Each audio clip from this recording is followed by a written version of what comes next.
Hello and welcome back to Pro Photo Vector. My name is Mike Davies, and today I'll be showing you how to place text along a circle using Affinity Photo. So here I am inside of Affinity Photo, and you can see this technique in action. So let's dive right in here, and we'll start by hitting Control-N on the keyboard to create a new document.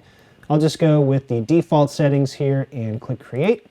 So the first thing we want to do is draw our circle, and to do that I'll come over here to the shape tools inside the toolbox and click and hold the tool group, and come up top here to the ellipse tool and release my mouse. Now when I click and drag my mouse, it's going to draw an ellipse, and if I hold the shift key it'll lock this into a 1:1 aspect ratio, which is going to be a circle. And I'll release my mouse to draw that circle, and once we have the circle on the composition, I'll center it up by coming over here to the toolbar.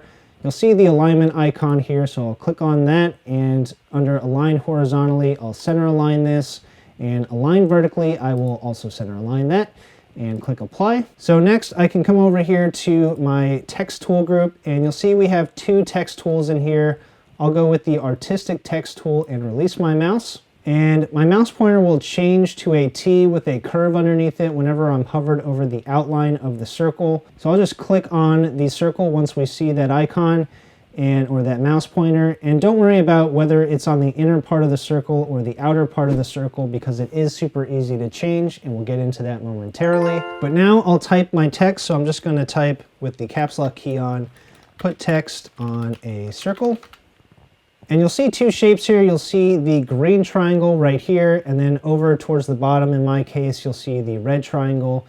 So this is going to be the starting and end nodes, and these just denote where the text starts and ends along the circle. So once the text line here goes beyond this point, it's going to flip over to the other side of the circle. You're going to see that in action here in a second. So let me first hit Control-A to select all the text. And I can use this toolbar here known as the context toolbar to change the styling on my text. So let's come over here and change the font of this to all round Gothic. And we'll increase the size of this.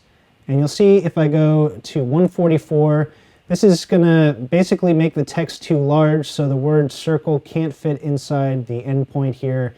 And thus it's going to flip that to the outside of the circle. And you'll see it just picks up where the green triangle left off here for the inner part. If I didn't want that to happen, I can come over here and drag the lighter red triangle and just drag it outwards to create more room.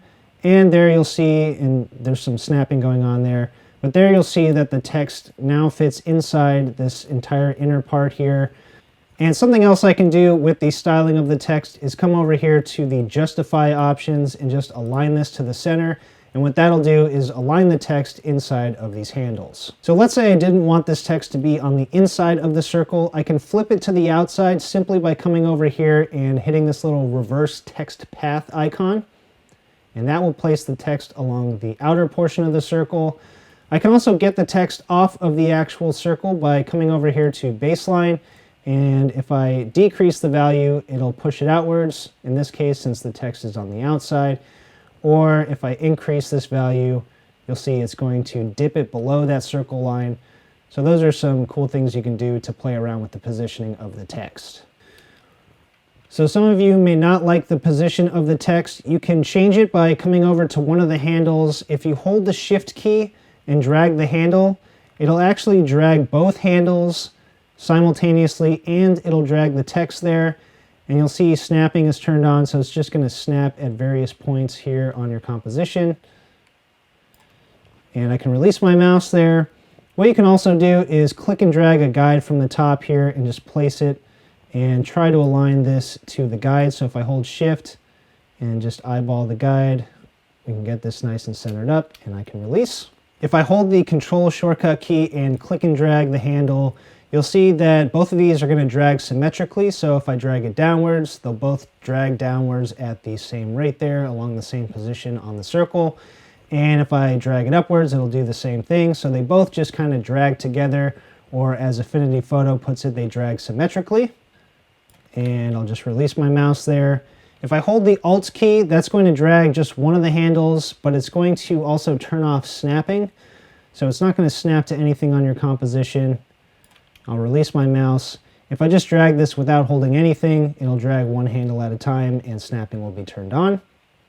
So I'll hit Control Z to back up. And the last thing I'll cover for this tutorial is you can scale your circle up or down. And there's actually two ways you can do this. One way, you're just going to scale the circle itself, and the text is going to sort of flow along the new size of the circle, and that's called reflowing the text. On the other hand, you can scale both the circle and the text together. So let me show you both methods. If I want to reflow the text, I can just click and drag any of the innermost handles. So you'll see there's handles here going along the inner portion here, or really just the main portion of the circle, and then there's one lone handle on the outside. I'll show that one in a second.